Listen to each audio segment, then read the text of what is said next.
రాజకీయాల్లో డబ్బు ప్రభావం విపరీతంగా పెరిగిపోయిందని, దీనివల్ల నాణ్యత, బాధ్యత కలిగిన వ్యక్తులు రాజకీయాల్లోకి రాలేకపోతున్నారని మాజీ ఉపరాష్ట్రపతి వెంకయ్యనాయుడు తీవ్ర ఆవేదన వ్యక్తం చేశారు.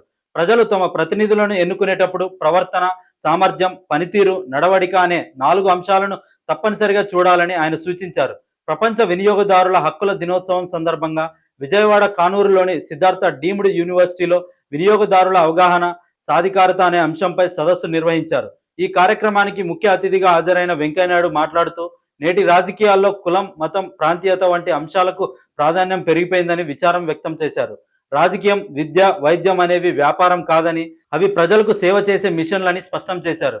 కానీ నేడు విద్య, వైద్య రంగాలు పూర్తిగా వ్యాపారమయంగా మారిపోవడం బాధాకరమన్నారు. ప్రాథమిక విద్య మాతృభాషలోనే జరగాలని, మాతృభాష కళ్ళు లాంటిదైతే ఆంగ్లం కళ్ళజోడు వంటిదని ఆయన అభిప్రాయపడ్డారు. కళ్ళు లేకుండా కళ్ళజోడు వల్ల ఉపయోగం లేదని గుర్తు చేశారు.